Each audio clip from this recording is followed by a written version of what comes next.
Accucare Physical Therapy and Sports Medicine in Brick, New Jersey offers a state-of-the-art facility with all the best and current treatments.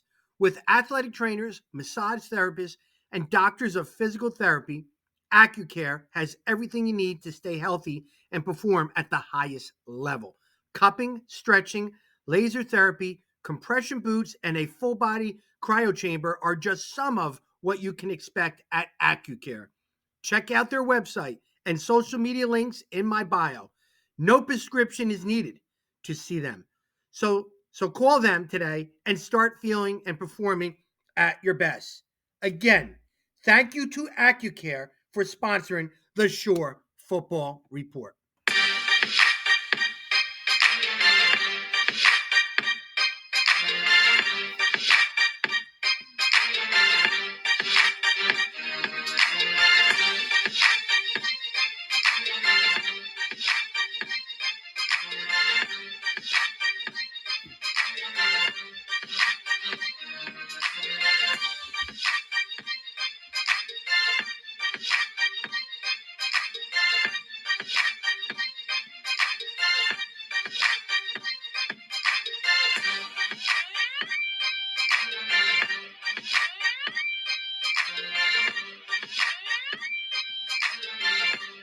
Just got two things to say right now. First, I want to thank Accucare. They are awesome, our great sponsor.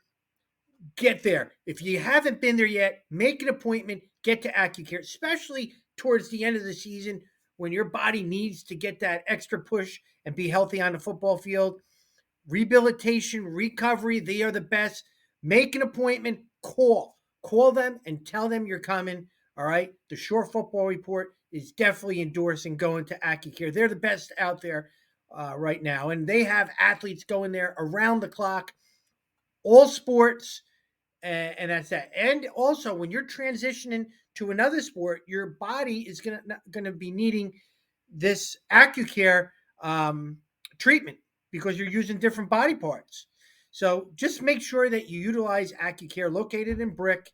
They are the best. I love being associated with them. They are part of the team, the Shore Football Report team. All right. The other thing I want to say is this: subscribe to the Shore Football Report YouTube channel. Every one of you, when you watch it, click subscribe. It's free. It's free. Turn the notifications off if you don't want to hear it, but subscribe. By you subscribing, says thank you. I need 1,000. I want 1,000 subscribers. Please, please, please, please subscribe. Scott Stump says I don't say it enough on our show. That's why we don't got 1,000 subscribers. But subscribe. All joking aside, it's the cool thing to do. All right, join the Shore Football Report team. We got so many things that are going to be going on our YouTube channel, not just our talk shows. We're going to have extensive all-star team coverage that we're going to do. Also, yes, you've been asking, the Stumpy Awards, they're coming back. The Stumpy Awards are coming back from 8 years ago, and I know you guys are going to love it. So we're going to have all my all-star teams, all county, all shore, all division, my rankings of players, because I changed things up and seeing how guys are playing, adding the freshmen, the 2026s are going to be included in that rankings too. It's a lot of stuff, all going to be on our YouTube, the Shore Football Report YouTube. Subscribe. You won't want to miss it. In the off season, I'll be doing things around the clock for recruiting, talking with college coaches and coaches from all over the country will be on my talk shows throughout the off season. There's no off in my season. All right. Subscribe to the Shore Football Report, and also, more importantly, make an appointment to Accucare.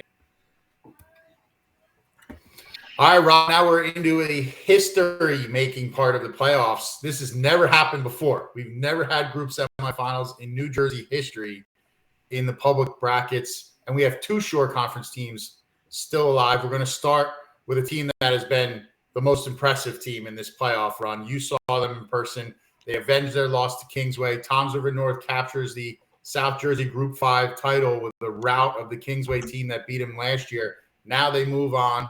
They're going to play Edison, who's kind of the Cinderella squad a little bit, that won the Central Jersey Group 5 title. That game is going to be Saturday at Cherokee High School down in South Jersey at 5:30 p.m. North bidding to become the first short conference team to get to 13-0, and then hopefully they're going to try to make it to 14-0 after that.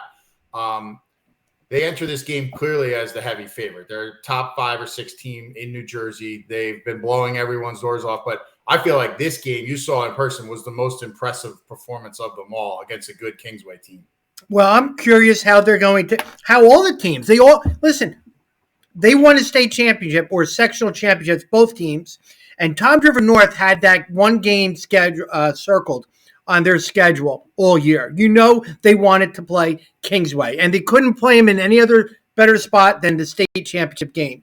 So it was a rematch, and boy, they were like, I mean, they were not losing that game. They were as crisp as I've ever seen them. They were physical. They just dominated Kingsway, dominated them.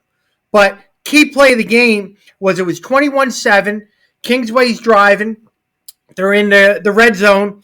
They throw a ball around the 10-yard line, and Tariq Council picks it off and goes 90 yards, and that was a 14-point turnaround. Game over with that. They weren't doing it. But Micaiah Ford was catching interceptions for touchdowns. I mean, he's averaging 12 and a half yards a carry for the season, not for a game, for the season. And first play of the game, in clement weather, he goes empty. Everybody in the line of scrimmage. Who's getting the football? Micaiah Ford, and he just runs like a fullback. But that they put so much emotion. That he didn't even have to throw the ball, right? I mean, they just pretty much dominated on the ground. But they put so much time and investment in this beaten Kingsway. Now what Coach Oz has to do is let's get now into the next round, which they didn't do last year. So they're in uncharted waters a little bit, but they are, I think, the team to beat in Group 5. They are dominant as anything. I think they're third ranked in the state by the Star Ledger. But now they got to regroup and win the overall Group 5 and be 14-0, which is going to be a lot. But also, I mean, talk about how big it was to get another addition back in their backfield in that Kingsway game. Who is that? More running the ball. Oh, yeah. Over 200. There was 2 guys that ran for over 200 yards in that game. He had been out for a couple games. So to get him back there, I mean, that's yet another weapon on a team that already had another. And he comes back, first game back, huge game.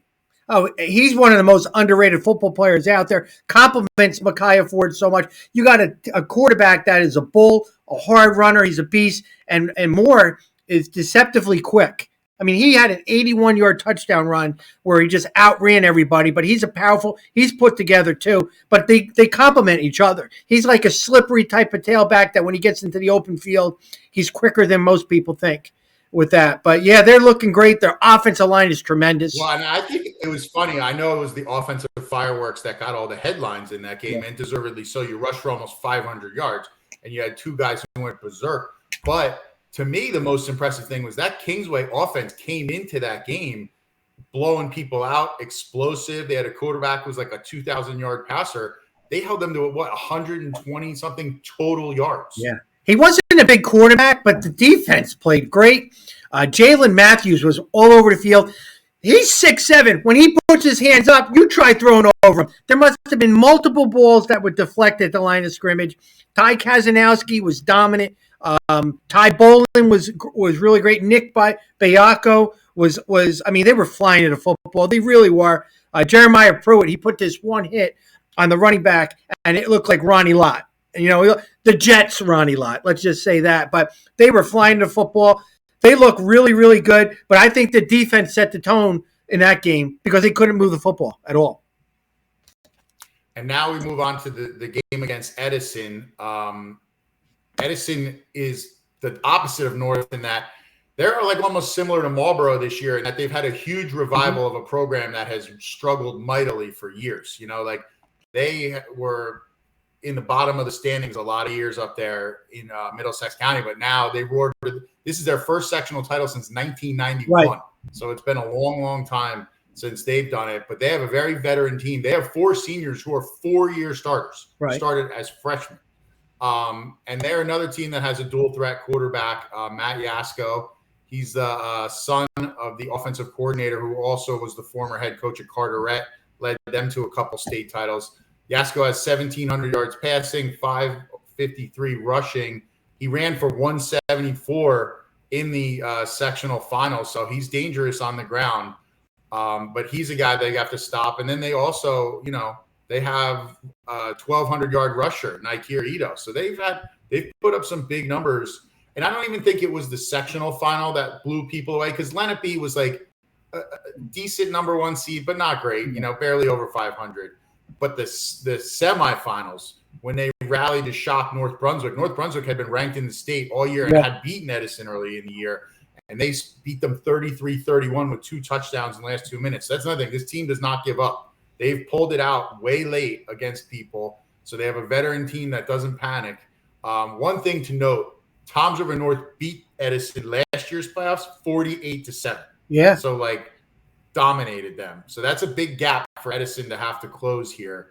I look at this like if North executes their game, they should be good here. But obviously you have a Cinderella team that, has nothing to lose in Edison. Oz has to still do some work with the kids in their heads. They're 14, 15, 16-year-old kids. They beat them last year, 48-7. They just played an emotional game and beat Kingsway, and now they're box. They checked the box. We got our title. We redeemed ourselves. Now they got to beat a team they beat last year pretty handily, 48-7, who really kind of, they're not highly as touted as Kingsway was. So Oz is going to have to play this game that, they're the Central Jersey champs, and, they're good too. And you never know with high school kids. And that kind of scares me a little bit, because they've played to the level of competition. Edison, they lost some close games. They lost to North Brunswick and then redeemed themselves and won a close game later on in the playoffs. Sayreville was close, 14-6. And St. Thomas Aquinas, who beat St. John Vianney quite handily, they lost to them by 4. So, this team doesn't go away. And they're sneakily got in there at 9-3. And like you said, this is new ground for them, Edison, and they're playing with house money. Scary. Yeah, but the one thing is I've spent a lot this season to have a down game, to not play that great, get too many penalties. They always seem to execute. They always seem to make the plays when they need them. So this team has not had a letdown, even in games when they were, technically favored by like 5 or 6 touchdowns. They went out and handled their business. Mm-hmm. They have that veteran feel to this team where they don't really overlook people, and they're so good that they can go out and make bad penalties here or there, or get turnovers and recover from it and still blow you out, which has got to be scary when you're an opponent, because you're saying they've made some mistakes in these games and they've still destroyed teams in the end. I like the leadership at North. We keep talking about Micaiah Ford, Jalen Matthews, but when Ty Kazanowski tells somebody on the sidelines to stop it or get over here, I want to talk to all of you, they all go. And Josh Kay with the line does a really good job. So there's a lot of great leadership on that North team. There's a lot of talent, a lot of guys that need that leadership too. And Ty Kazanowski and also Josh Kay, who moved to center this year, is doing a great job keeping that front in one piece and just rolling. They really are. It's impressive to see that live. And not only that, I think I don't want to get too ahead of ourselves, but 2 more lopsided wins and a Group 5 title. Mm-hmm. I think you're saying not only is this the best Toms River North team of all time, ever. You're talking about one of the best public school teams in Shore Conference history. Yeah. If they continue on the trajectory they're on.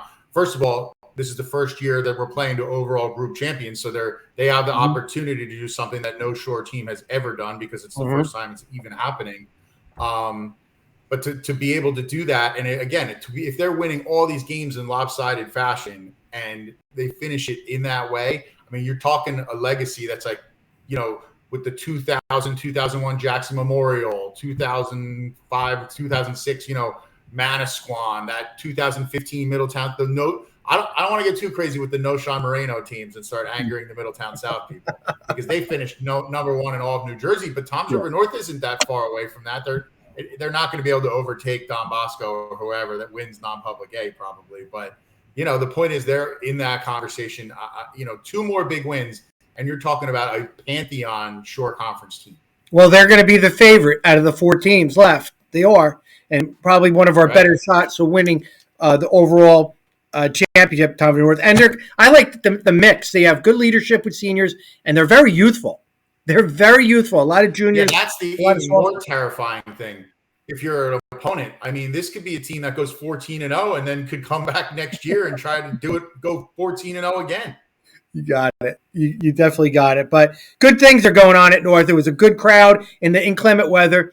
They're very, very young, very talented. They're exciting to watch. If you haven't watched a Toms River North football game, you should go to Cherokee at 5:30 on Saturday. That's going to be a good one.